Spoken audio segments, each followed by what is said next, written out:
Hi, everybody. It's me, Julie. I thought I would pop on and do a live here on Facebook, which is something I've never done before, but here I am.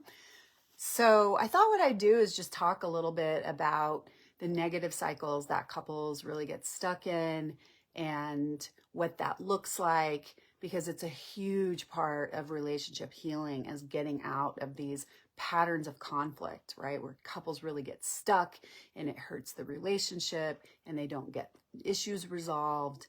And so I'm going to describe that and then talk a little bit about what needs to happen to get out of these negative cycles.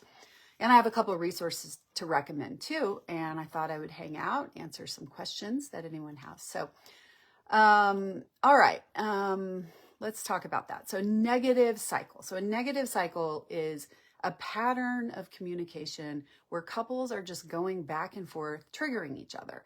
And it typically starts when they're trying to discuss a heated topic, something that might be so heated that their protections and defenses are already up. They're already sort of expecting this is not going to go well. So the first thing that we need to know, and I have some notes here, that's why I keep looking down. So the first thing we need to know is that humans have attachment needs. In order to feel safe and close to each other, we have these attachment needs. Now, attachment needs aren't the same as self needs, right? The needs that we have to feel safe in our own body and to have a good relationship with ourselves, to love ourselves. But attachment needs are these needs that need to be met to feel safe and close to another person. We need, and I'm just going to list a few of them. There are more than what I have written down here, but these are the most important ones, right? It's like, I need to know I'm valuable to you to feel safe and close. I need to know that you're going to be there to validate me, right? To see me, to understand me. I need to know that you appreciate me. I need to know that I'm being treated as an equal. And we need the overall climate of the relationship to have these needs be met. Now, what happens when couples get into negative cycles is there's a rupture, and one of those needs, one or more of those needs on either side of the relationship goes unmet. So that's when, at any point in a conversation where there's an unmet need, one of two things is going to happen. Either the couple is going to go into a negative cycle, or they're going to have learned the skills to interrupt it or even prevent it. And what that's going to look like is really being able to step back, recognize, oh, I'm triggered. Because what happens when there's an unmet attachment need is our nervous system flares and our nervous system goes, oh no, relationship threat. I need to feel safe and close. I need to know that these attachment needs are met. And if one goes unmet, all of a sudden I don't feel safe and close. Nervous system says alarm bell, and that's a trigger. People carry their triggers in different parts of their body, some in your chest, your stomach. It's usually fear-based, right? It's like, if you don't value me, then what does that mean? Are you going to walk out of the room and then I'll be left hanging? Are you going to leave me? You know, there's a lot of different fears that can come up around these unmet attachment needs. That's why we get the trigger. And so again, at any point in this conversation, if one of those needs goes unmet and that couple doesn't know how to manage those unmet needs right then and there, then they're going to go into a negative cycle. They're going to get into all these reactive behaviors, and those reactive behaviors are going to unmeet the other partner's attachment needs, and then that partner is going to get reactive and unmeet the other partner's attachment needs, and then it can just go on and on through a few different cycles of this pattern. So I'll give you an example of how one might play out, and maybe you'll relate to, maybe not the content here, maybe not the exact pattern, but you might relate to the pattern here, right? Okay, so Jessica is an anxious partner in the relationship, and Jack is an avoidant partner. And Jessica, because of her anxious attachment, neither of them know how to experience like true emotional closeness, right? If you have an insecure attachment, by definition, you don't know how to experience emotional closeness. Now, the problem here is that anxious partners typically think that they do, but they actually don't. And if they did, they would not have an anxious attachment. So what happens is this lack of emotional closeness and intimacy and safety in the relationship causes the anxious partner to sort of want to fill that void with other things as substitutes. And a lot of times that substitute for an anxious partner, and avoidants aren't off the hook, I'm just talking about anxious right now, is a lot of time together, right? Their substitute for the safety that they can't get in a real way is, let's just be clingy and spend all of our time together. And then at least I don't have to sit with the feelings on my own, right? And so what they do is they often are pulling for maybe more than what's healthy for the relationship. So what does the avoidant partner do? Well, the avoidant partner has no idea how to have closeness either. And so that contributes to this lack, right? But the avoidant partner reacts to the anxious partner pulling for more with a balancing act. Well, if you're pulling for more, I got to balance it out here because, this is all subconscious. But so they pull away. So we have this push-pull between the two of them. And somehow they're creating a balance in this push-pull, but it doesn't really feel good for either of them. And it's causing fights between the two of them because this is an ongoing underscore conflict that keeps flaring up. Their balancing act is sort of working, but not really. So Jessica approaches Jack, and she's feeling empty inside. And she says, you never want to spend time with me. We're never spend time together anymore. And so she's reaching for him with a protest, kind of this protest, like global statement kind of way. Is she at fault? No, this system is at fault. But that's how she reaches for him. And Jack now feels attacked, right? He's over there going, okay, his nervous system says, I'm under attack right now. This doesn't feel good. And so what does Jack do as an avoidant partner is he goes right into his head doing math. I got to figure this out. I got to figure out a way to diffuse this. And his way of diffusing situations in life in general and in his relationship, that what he's learned to do in his upbringing is get really logical. And so what he does, and now, mind you, as I'm doing this, there could be different moves, but a typical avoidant move is to get logical and try to convince. That's a typical first move in a cycle for an avoidant partner. So he says, you know what, listen, relationships are not supposed to have all this time together.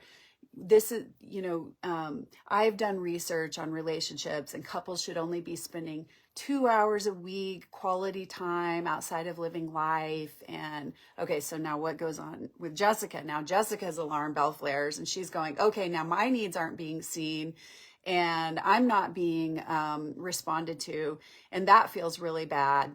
And so now she amps up and now she gets even bigger, right? Now she's more desperate to be heard. Understandably, she's not being heard. Her concern isn't being responded to in an emotionally supported way. And she's not being emotionally supportive. So she gets bigger in protest. Well, now Jack in his subconscious mind is going, oh my gosh, that approach didn't work to diffuse this uncomfortable situation. So now I'm going to try something else. I'm going to try to counter blame. And I'm going to try to get her to see that, well, she's actually in the wrong here. And so he says, you know what? You're just too needy. You're just too needy. And now how's she going to respond to you're just too needy? Well, now her heart is broken. That hurts her heart. Both of their hearts are hurting. Jessica's more in touch with her hurt heart. So she starts to cry. You never listen to me. I'm so upset. And she's upset, right? Understandably. And so now Jack, in his subconscious mind, his nervous system says, oh no, now I failed everything. Look at me. I have a crying girlfriend. I can't even keep her happy. And so what does he do to protect himself from those bad feelings is he tries to comfort and appease her, right? Let's just make it stop. Let's just make it stop and go back to how our day was kind of going. And so he starts to say, okay, I hear you, fine. I'll spend more time with you, right? He doesn't really mean it. It's not something he's really going to follow through with because he's just trying to diffuse it. Or he might follow through with it and kind of feel resentful. Like, this isn't how I want to be. I want to have some, balance here of our time together. And or another avoidant move in this part of the game, or after they go a few more rounds, is just he just shuts down. His system gets too overwhelmed. He just shuts down, wants no part of it. And what happens is when he shuts down, now Jessica has more reason to be afraid. And so she amps it up. So Jessica's over there amping it up, trying, because in her mind, it's like, if we just keep going, even if it's ugly, maybe we'll get resolution. And I don't have to go off and feel now unheard, invalidated, and alone. Jack's over here going, if we keep going with this, we're going to just keep damaging our relationship. And I'm going to stand here feeling worse about myself. And I'm going to stand here feeling like I even really don't know what to do with all of this. And I don't want to do that. So I'm just going to shut it out and hope it goes away. Well, then they both kind of ends at some point, and they both just have this tension between the two of them. Then they miss each other. They make their way back. But the real issue just hasn't been resolved, right? Because what they haven't done is they haven't been able to actually get to, let's talk about, how much time we spend together. And they haven't actually been able to build up that emotional connection that will kind of manifest itself as natural time together. It's not such a ongoing conflict. Their needs are sort of start to balance out because they're both getting their emotional needs met. So what happens is they don't know how to deal with all this attachment energy going on under the surface. So we have surface conversations, parenting issues with money, in this case, time together, where we're going to have dinner. I mean, anything can launch them into a negative cycle as long as it dips down into that attachment energy. So then they get into the cycle. They don't know how to manage all this attachment energy. So they just start managing it in ways that adds fuel to the fire, both in that moment and in the relationship in general. And so what we have to do, I come in as a couples therapist, and my job is to help them learn how to navigate all the attachment stuff, how to find each other, how to develop a secure attachment and communicate from a place of secure attachment during these moments. So they're preventing negative cycles, they can interrupt negative cycles, and they can repair better from them. And then they can get up here and they can actually resolve their logistical differences or problems in life, things that they need to, be able to do to operate life together. What do we do? Well, I have to teach emotional support skills. I have to teach them how to reach each other emotionally. I have to teach the anxious partner how to be with their own self emotionally so that they can be supportive of their avoidant partner. And I have to teach the avoidant partner to be able to access themselves emotionally so they learn how to actually truly comfort themselves. And then they can really show up for their anxious partner in a new way. Neither are better or worse. I just really want to put that out there. A lot of people think that avoidant partners are worse, and they absolutely are not. They're both struggling, finding each other with secure attachment, with all these emotional support skills, attunement, validation, reflection. So I am not going to go into right now what those skills are because I have tons of them on my Instagram account and my Facebook account too. If you go to Instagram and look under the highlight emotion support, and I think it's abbreviated like EMTN, you'll see some posts about that. For now, I do have, and three things that could happen that this couple could do to avoid this negative cycle. They could show up with validation. You know what? Listen, I know that you have other things going on, and that, for you to feel safe in the relationship, we need to have a balance of our time together.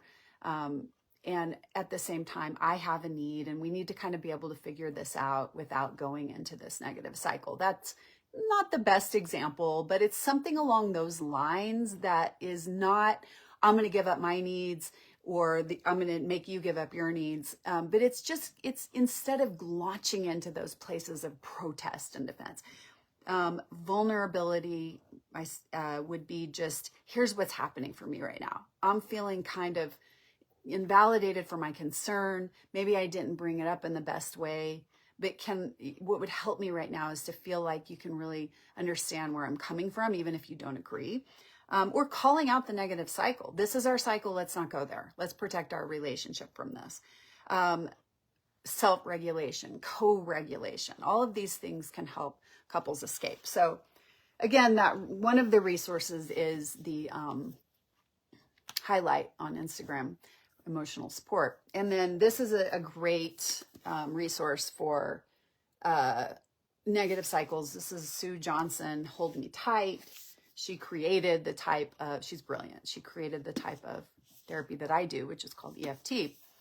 And she, you know, she's been around since the 80s. She was doing research. She's one of the first pioneers in attachment who took the theory out of parenting, parent-child, and made a way for those of us who do this type of work to treat couples using attachment theory, because attachment is every bit as much alive between partners as it is between parent and child. I also, this isn't around yet, so I can't recommend it. You know, it is released January 30th, but this is my book called Secure Love. And I'm kind of doing the same thing. I'm saying, okay, here, I'm going to describe these attachment styles to you, and I'm going to describe how they coalesce, and first of all, how they come to be, how they coalesce into these negative cycles, how I can help you prevent them, interrupt them, repair from them. And that's basically what this book is with these, you know, it goes into detail with these emotional support skills. So you can order this, you can pre-order it really anywhere. I mean, all over the world. At this point, we're translating it into many different languages. It's being released on a pretty big scale. So, and I just recorded the audiobook last week. So that's ready for pre-order too. All right. So now that I have put all of that out there, does anybody have any questions for me? I'm not sure if, yeah, I think you can ask questions. I'll just give it a minute. Sometimes it takes people a bit to get comfortable asking questions. I usually get a lot more questions on Instagram. I get tons of questions. All right, well, I don't have any questions coming in, so I'll go ahead and bring it to a close. And I hope that was helpful. And yeah, so I'll try to get on more and do this and help you guys find secure relationships in your relationship, because you know what? You deserve it. You do. You deserve to feel the felt sense of safety and closeness in a relationship. And I'm here to help you with that. Okay. Bye-bye, everyone.